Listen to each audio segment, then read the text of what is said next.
Hello again. It's the Ancestors Advocate, and this is video number 5. Yeah, I think it's video number 5. This is about building an ancestor altar, how to build your ancestor altar.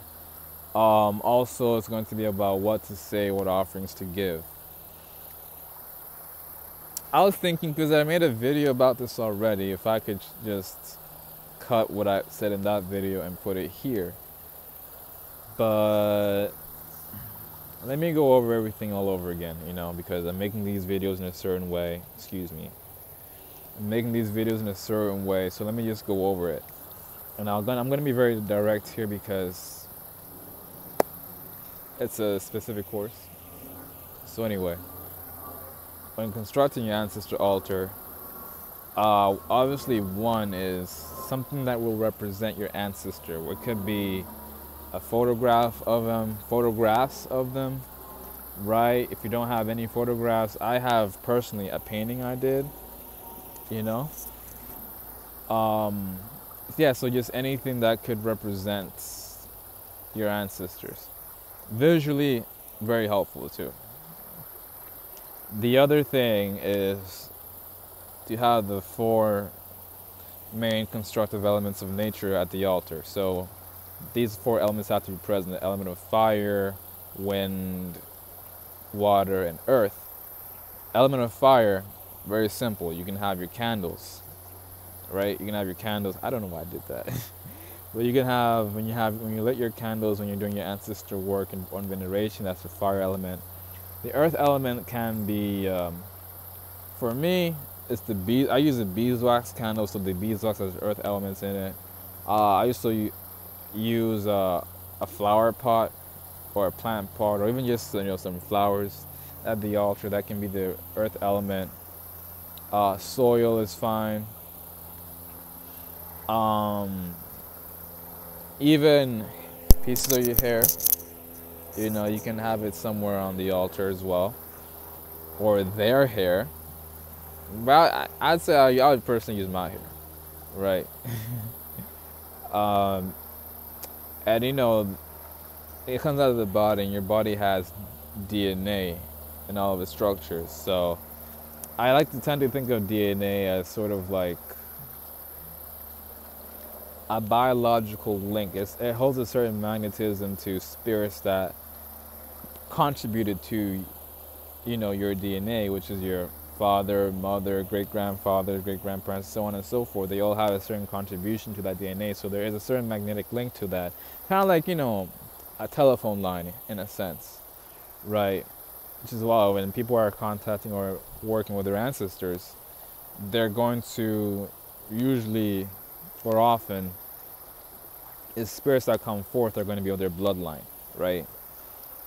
Because of that magnetic grounding force that is very direct when you think about the DNA. So that's an example of the earth element you can have. I mentioned the flower pot, I mentioned hair, I mentioned earth. Basically earth and stuff. Water element, of course, a glass of water at the altar. Very, very valuable. Have a glass of water there for the water element. Now, the air element can be represented. I wouldn't say represented, because we're not using one thing in place of another. These are their things, right? These elements are present within their own essence. So the air element, you can use incense when you burn your incense at the altar, when you burn certain scents or fragrances, or incense sticks. The air itself, the wind itself, it just being there is also the air element. So you don't gotta worry too much about the element of air. But it's also nice to have something sweet smelling once in a while. It's a nice offering.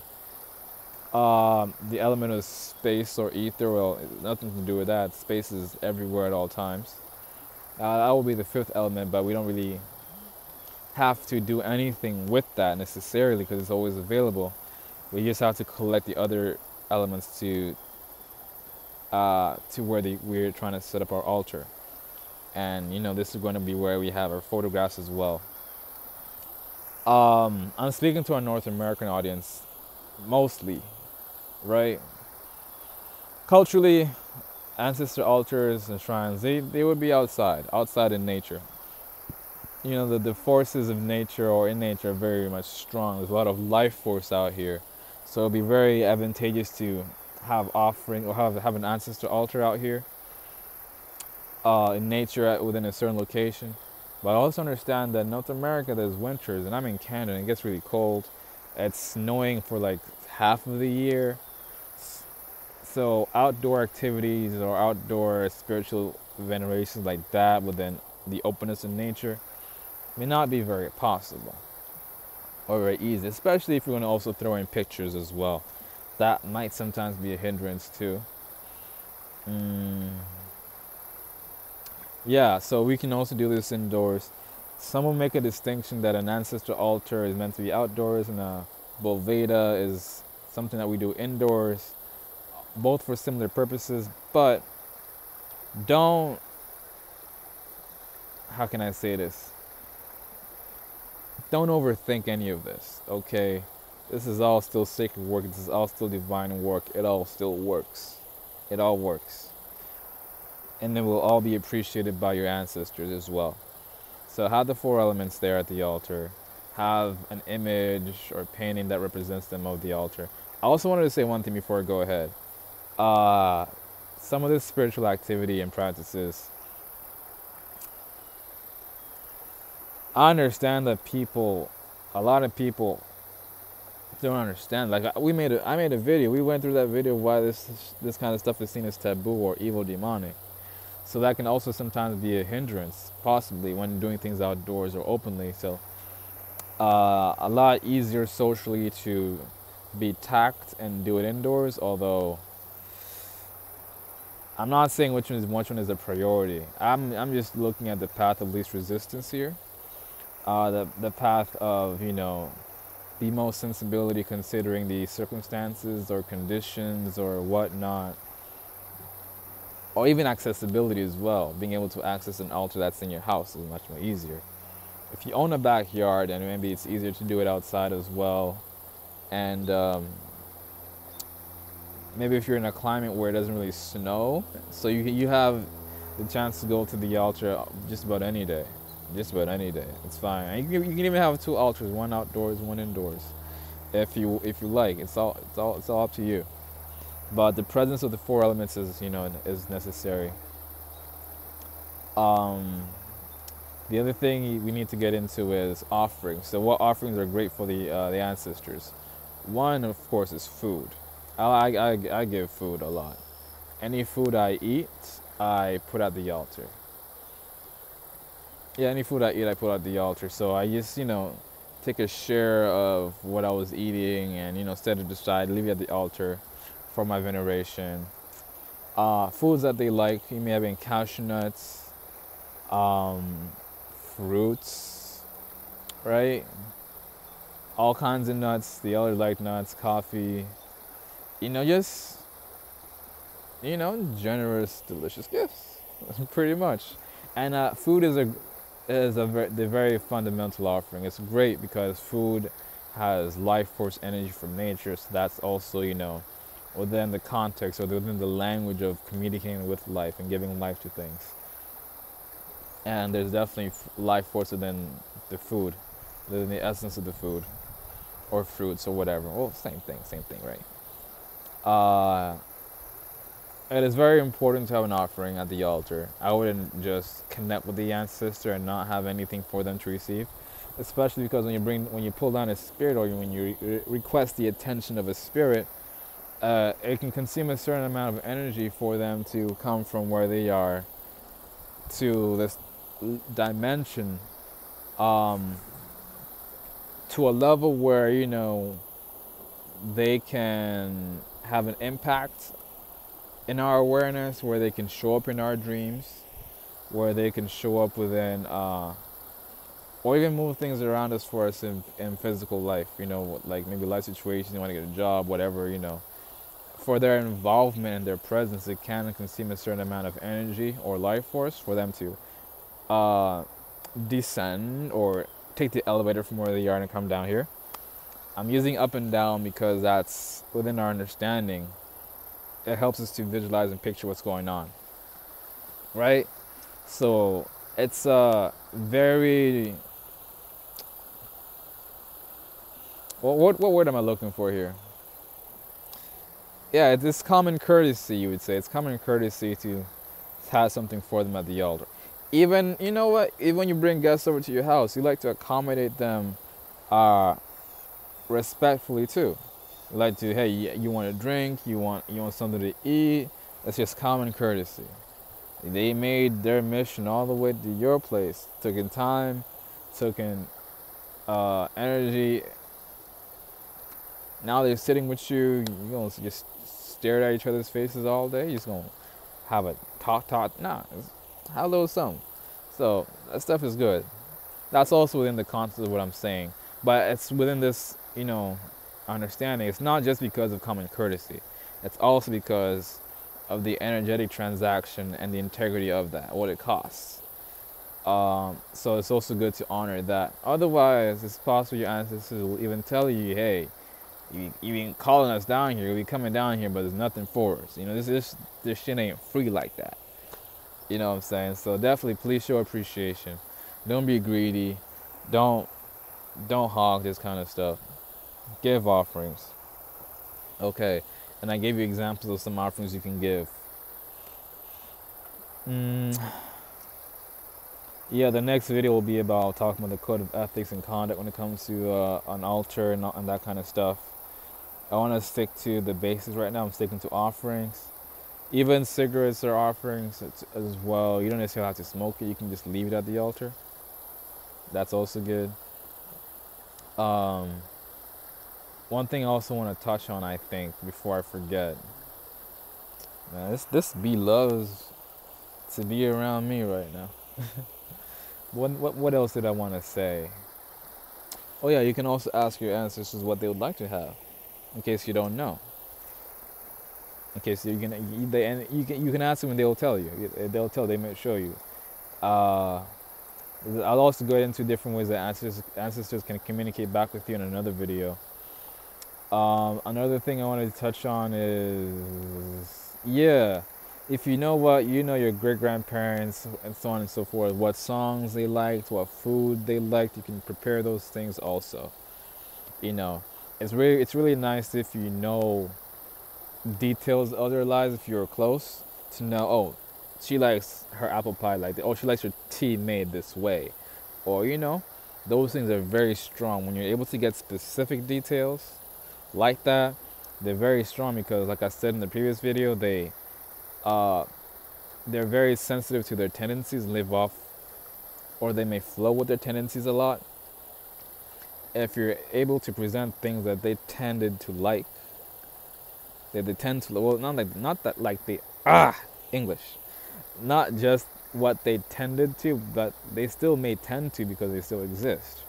So it's really just goes down to like knowing somebody, like how you know so and so. My brother will like this. I know this is my mama's favorite thing. You know what I'm saying? Stuff like that. It's very powerful and magnetizing them. Even if, now I shouldn't say this, but I can. Some of them really just like weed. They just like the ganja. It may have been their thing. That thing could work too. That could pull down a motherfucker quick. You know what I'm saying? Cigarettes is a common one, because a lot of the elders back in the day, they like to smoke a lot. So it's like one of those, so I like this a lot for them, So yeah, I hope this is giving you an understanding, or a platform of understanding. And once you have an idea, you already kind of know how, to think about this thing. You know how to proceed, you know what to do. How often should you do this? I would say, how often should you leave offerings? I do it, when I started out, it was every day. It was every day. And maybe I should make another video about, because this is getting a little long, it's about 14 minutes. But I'll wrap it up. I was doing offerings every day. My offering was honey and milk and honey, because I figured a lot of my ancestors may have been Christian because my family is heavily Christian, right? So I don't know what they liked, I don't know much about them, but I do understand one thing. If they read the Bible, they must have been reminiscent about that land of milk and honey, big time. So my offerings were milk and honey every night. And I'd write a letter, on a note, and I'd burn the note, and on this letter I'd write that these are, of course, enjoy the life force and essence of this food, these offerings, or the milk and honey, but I also wish that you will absorb not just the energy here, but also the symbolic message that I desire, wish for you to be in your land of milk and honey, to be in a beautiful state within the ancestral realms, or whatever dimension they are in, to be in, create beauty in their heart, create warmth in their heart, and have that multiply for them. Because sometimes you never know what their scenario was when they passed away. What was going on with their mind state, or what condition they might have found themselves in with regard to the tendencies or human karmic impressions, the impressions of karma, the impressions of the human life they may have lived, what it left them with, trauma, pain. Even right now, like if you look at yourself right now, how you feel right now about yourself, about your life, it's simply how you feel, how your mindset is. If you're not aware enough, it's going to be a result of the impressions of your humanity, or the dynamics of your humanity, which is kind of scary to think about. And sometimes those can be positive, or it may feel negative, And it takes a certain level of attention to create some distance from that and actually make a very conscious choice. But a lot of people live through their compulsions. A lot of people live through the tendencies, not even after they die, but even when they're alive right now. I spoke about this in the previous video. A certain level of attention is necessary. So I was just wishing them, hey, I was just sowing that seed, kind of like Inception, the movie Inception, planting that seed for a certain energy, a certain awareness, certain, possibility that I wanted them to have or wished them to have. It's kind of like reminding them, hey, you can feel good, you can feel great. And when you plant that seed, it's that possibility is able to grow within them a lot easily, because they don't have the limitation or the obstacle of the egotistical mind, right? Because when you tell someone, hey, when they're going through a hard time, hey, you can feel good, you can smile, it's like, I don't want to, or they give you excuses, right? They give excuses. They go through the circus of the reasoning mentality, the intellect, and that's really what also holds you back. Ancestors may not have much of a circus of reasoning of the intellect, right? They don't have to go through all these. It's kind of like bureaucracy in a sense. The intellect is kind of like all the paperwork, all the bureaucracy. I gotta talk to this, I gotta talk to them. I gotta get this through the board. I gotta get this through the parliament. I gotta get the votes of the leftists or the far right, whatever. I gotta get the conservative vote. None of that bureaucracy, none of that reasoning shit is in the way. So it can be, if they're open, if they receive your message well, it's very easy for them to unfold and blossom, right? And it's such a simple thing when you think about it. But depending on the person's level of attention, or how much they're driven by tendencies and inclinations, the soul may have a difficult time figuring it out. Just as difficult as it can be when you are in a dream, for you to become lucid of yourself, for you to have a certain level of self-awareness where you just, oh, I'm dreaming. Oh, I don't gotta do this. Oh, I don't gotta, So sometimes we be in dream state and we be doing things we did when we were younger, like going to school, sitting down, learning geography and shit all over again in the dream state, not questioning, not analyzing, hey, you did this already. Why are you doing it again? You're just going with the, with the impression. You're going with the what humanity has left you with. But when that spark of intelligence just glows out of nowhere, and when the soul starts to say, hey, I'm here, everything changes, And that's also part of the value of doing this for the ancestors. We don't know everyone's level of spiritual development in life and in the afterlife is different. So this can be very cleansing for them. It can be very beneficial for them. It could help to release them also from certain bondages that they may still have in the afterlife. And I mean, we're going to get into a lot of this stuff in the next video. But yeah, this is the kind of thing I did for my ancestors. And after, I'll say also one thing. In case some of them have not cultivated enough self-awareness, this consistent everyday kind of attention to the ancestor altar, every day giving an offering, every day, it starts, something starts to hit within the mentality. And almost like they start coming to fruition of themselves, or coming to a more solid awareness of self, in a sense, It can be very relieving for, again, I gotta save this stuff for the next video. I just wanted to keep this video to explain what to do at the altar, what offerings to give, also what to say. What you can say is, what can you say? Maybe I should not get in the way of this. Maybe I should not get in the way of what you could possibly say, right? Because I'm not everyone. I may not know what you may want to say personally. I think having a good understanding of the situation,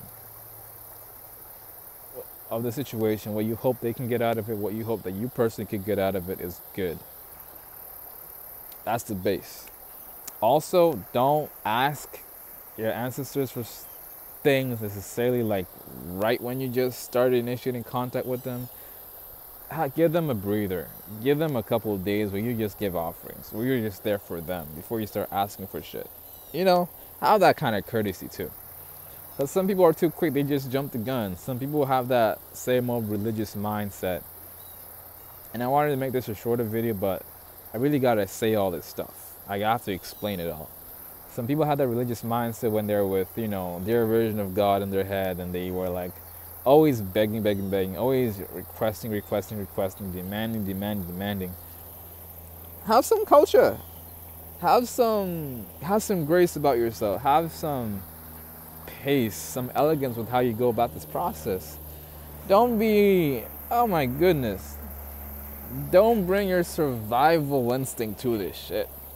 And don't wait till shit get bad for you to respect this work. What kind of person would you be? There's some really shitty ass people out there. You're shitty to other people. You only care for others if only you can get something out of them. And don't take that mentality and take it to the deceased. They done with this world. They done with that BS. Don't give them more of that BS. Let's keep it real. Don't be a fucking asshole. Don't be fucking selfish. And if that's your mentality, it's better you don't even do this kind of shit. If you don't have your manners, for heaven's sakes, man, have some fucking manners about this kind of stuff. This is sacred work. You come into a sacred space. Of course, have the integrity to say how things, things can be said with a certain level of attention, integrity, and care for both parties. Okay? Some of y'all let your worries and fears get in the way of that. Some of y'all let the problems of life, your immediate problems, get in the way of that. Get in the way of, giving a fuck about somebody else, caring about somebody else. And I'm describing a lot about the ancestral situation, the mind state, everything. I got 11, 12 videos in this video course series, possibly even more will come through, so that you can understand, have patience, have the knowledge of how to move forward with wisdom and with clarity, and also have some fucking compassion too. Like you're dealing with an actual fucking person here, not a fucking ghost, not a bubble of consciousness. You're dealing with the being over here. So please, respect this stuff. Okay? So what things you could say are, just honestly, just be there, come with honesty. I'm gonna just go with how my mindset is right now, and I hope you people have enough knowledge of self or self-awareness or awareness of the sacred space you're creating to know what to say for yourselves. If I was to speak to my ancestors right now, I would say, hey, here I am. Um, it feels good to be here. It feels good to remember you.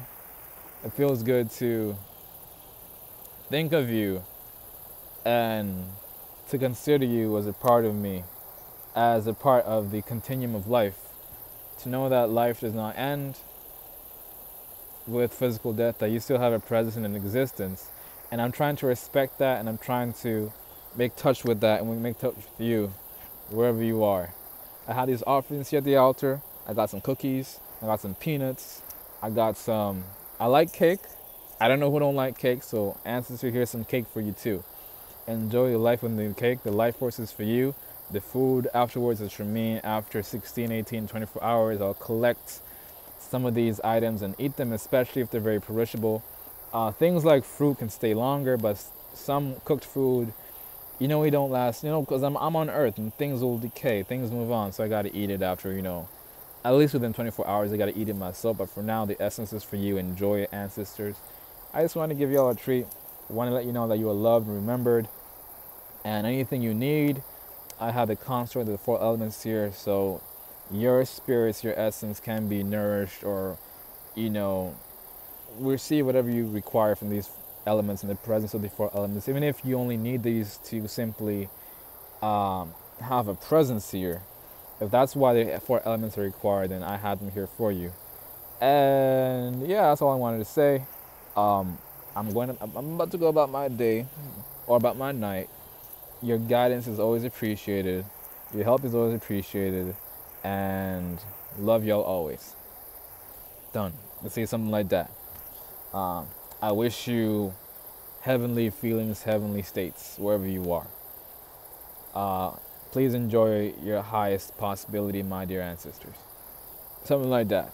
You can say stuff like that. Just be honest about it. Be honest within yourself about what you want to say. Don't make shit up just because it sounds good. Just speak from where you are and speak from what is, right? Okay, so I covered how to build the altar, what to put on it, what offerings to give, what to say, and also not to be too self-centered. And sometimes you can also say, hey, ancestors, I'm dealing with this and so, or I'm confused about that. It's kind of like when you, with any other relationship, when you've built enough of, when you're in a relationship with somebody and you're comfortable, you can say anything you want to say, anything you need to say. When you get to that level, you will know. Just go with the natural, authentic feeling. Just go with nature with this one. Go with the nature of this and what is. Yeah, so that's for video number 5. Next video will be about the dire situation of the Ma'afa and why ancestor veneration is even more important now. Definitely go watch that and have more of an understanding of it. I hope you guys are enjoying this video series. See y'all in this one. Peace out.